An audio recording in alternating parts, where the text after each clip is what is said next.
We're all looking for it. That thing. The meaning, the peace, the true self. We try everything. Therapy, fitness, hustle culture, meditation retreats, astrology, manifesting, consuming. It's like we're spiritually hungry, but we keep eating junk food. So, I designed an experiment. For 30 days, I would live as if the most popular modern assumption was true, that there is no God, no master plan, that we are just cosmic accidents. I'd embrace the logical conclusion of a godless world. And then, I would spend the next 30 days living by the rules of the world's most fiercely monotheistic faith, Islam. Not the cultural stuff, but its absolute core. One God, one reality, one purpose. This is the title moment. Here's the journey ahead. I'll guide you through it. Stay with me. Month 1 was intellectually liberating, but existentially heavy. If there's no God, then my morality, my purpose, was entirely self-made. Sounds powerful, right? But it felt like building a house on a foundation I knew could change tomorrow. My anxiety spiked. Why be inherently good if it's costly? Why deny any desire? The universe was silent. If there's no God, then my morality, my purpose, was entirely self-made. Why be inherently good if it's costly? Why deny any desire? The universe was silent. Let's explore this topic. If nothing created everything, why does everything have such perfect rules? Constants so precise that even atheist scientists call it the Goldilocks zone. What sets the rules of reality we trust each day? It was intellectually liberating but existentially heavy. A foundation I knew could change tomorrow.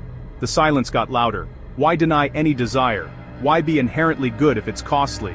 The universe was silent, but then there were questions I couldn't silence. Goldilocks, precision everywhere. I sat with the discomfort, listening carefully, thinking deeply. One question kept returning. What if unity is true? If everything points back to one source, what follows for us? Maybe the silence wasn't empty. Maybe I wasn't listening. Silence became attention. Patterns emerged where I'd missed them. At dawn, I watched the light change and asked hard questions. If life isn't centered on me, what anchors meaning when comfort fades? I weighed motives, ego, fear, and habit. I noticed gratitude loosening anxiety. I noticed self-control feeling like freedom, not loss. I wasn't chasing mood anymore. I was testing a map against real terrain, step by step, with humility. If there is a creator, the sheer number of faiths is overwhelming. Polytheism, duality, trinity.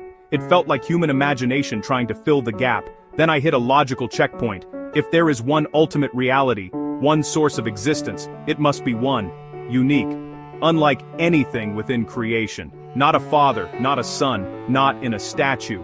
Absolute, uncreated, singular, a breath and a reset. Let the idea truly land. One God, one reality, one purpose, many paths, one meaning. Complexity dissolves into one. The word stayed with me. Allah, the one, unlike anything we imagine. Day 1. I learned the Shahada. The moment was quiet, intimate. On the mat I learned the creed softly, feeling small and grounded. The prayer. I struggled at first. Then it became a rhythm. It wasn't about asking for stuff. It was a daily reality check. You are not the center, he is.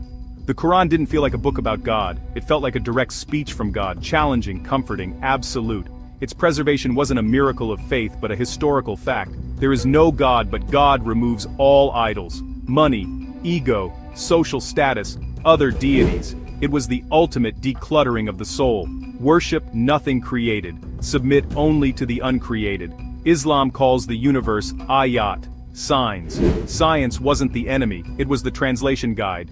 Every law of physics, every biological complexity became a fingerprint, pointing to a single, sublime intelligence. The discipline turned into serenity. Service felt different when it wasn't about me. It reordered my loves, it trained my will.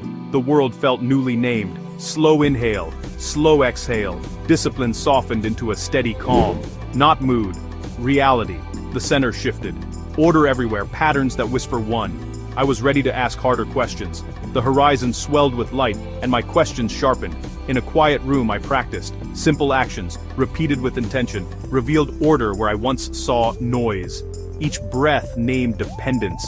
Each pause exposed my defaults. Service felt lighter when it wasn't about me. Science read like signs, not rivals. Doubt still visited, but it stopped dictating. I checked the map. One God, one purpose, accountable life. The more I aligned, the less I needed to curate feelings.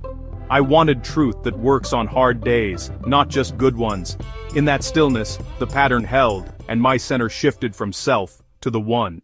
So, why call it the only proven faith? Not because I had a vision, but because of the proof in the pattern, the fitra, the innate human inclination to believe in a creator. We suppress it, but it's there. Islam claims to be the restoration of that default setting. The unchanged message, from Adam to Noah, Abraham, Moses, Jesus, to Muhammad, peace be upon them all.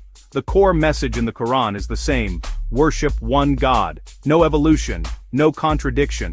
The divine challenge, the Quran's linguistic miracle, its scientific foresight, its unchanging text. It throws down a gauntlet. Bring a chapter like it. For 1400 years, no one has. The complete system. It answered the questions. Month 1, couldn't. Where do we come from? One God. Why are we here? To worship him. What's after this? An accountable, eternal life. It was brutally simple and infinitely deep. Hold this view as the thesis settles. Patterns can be proof. I'm not here to say I'm perfect. I'm a seeker. But the 30-day Muslim experiment never stopped. Because Islam isn't a 30-day fix. It's the owner's manual for the human being, from the one who made us. My experiment showed me that spirituality without truth is just mood lighting. And the most coherent, profound, and challenging truth I found was Tawheed. The terrifying, beautiful, logical reality of one God. If this resonates, keep walking with me, one step at a time. Resources and links below. Start where you are today. Like, share, and save if this sparked reflection. Subscribe to continue the journey in the next chapter. End screen. Pick the next video to keep exploring.